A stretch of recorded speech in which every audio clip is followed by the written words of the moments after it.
The first thing you need to know is this.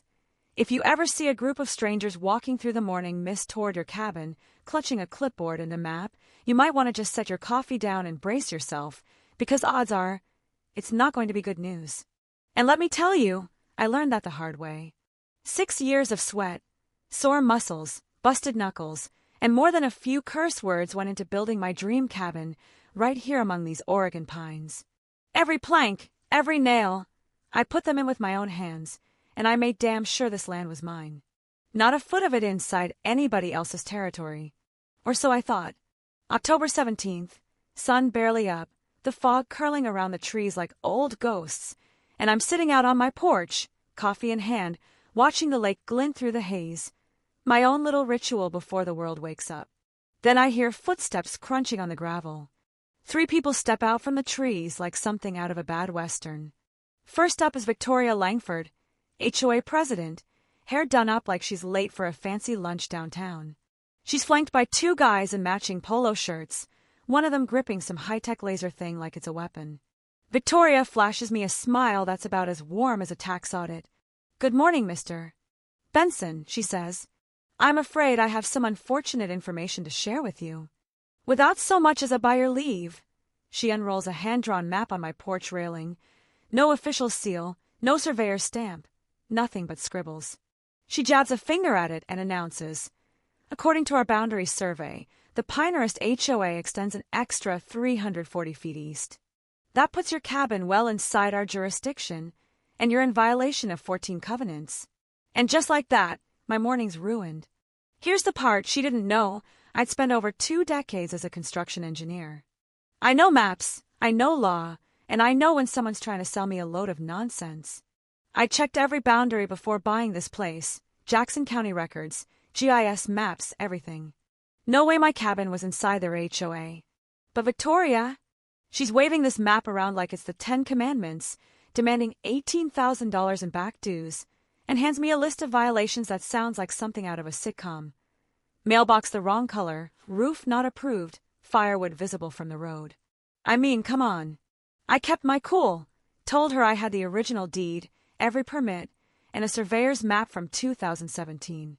"We'll see what the courts say," she snaps, and as she's leaving, she pauses, gives my lake view a long look, and says, "It'd be a shame if something blocked it."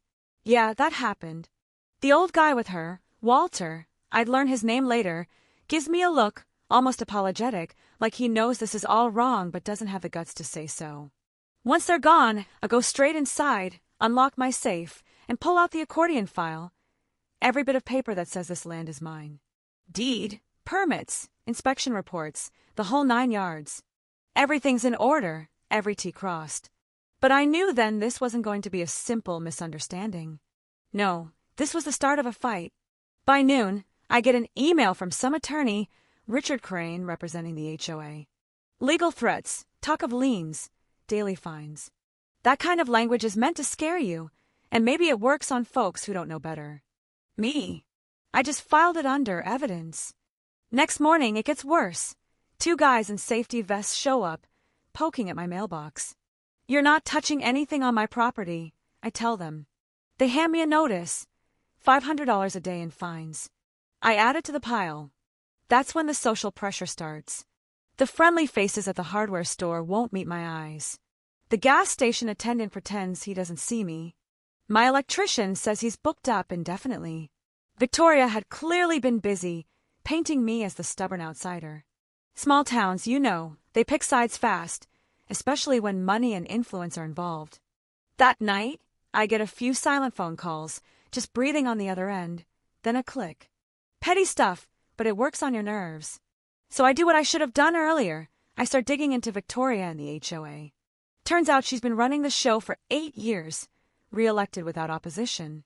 The neighborhood's full of big homes, big egos, folks who value property values more than community. I find an old news clipping about a family named Morrison move away after disagreements with the HOA. No details, just vanished after 12 years. I spend half the night reading up on Oregon HOA laws, and it's crystal clear. An HOA can't just redraw boundaries on a whim. They need license surveys, county approval, all that. Victoria's map? legally worthless. But the harassment was very real. I needed backup. That's when I called Marcus Webb, a property lawyer I'd worked with years ago. The guy's sharp as a tack, and he doesn't scare easy. Marcus tells me to send every document, every email, and to come by his office the next day. But first, I go to the county assessor's office and get official GIS maps, dating all the way back to the 1970s. 46 years, and that HOA boundary has never moved. Not once. Victoria's hand-drawn nonsense doesn't hold up against decades of official records. Marcus looks over everything, deeds, surveys, emails, and says, "You're 100% in the right." But this Victoria's either clueless or she's got an angle. He files requests for all HOA records and sends a formal cease and desist. For the first time, I feel the ground shifting under Victoria's feet, not mine. Then comes the twist.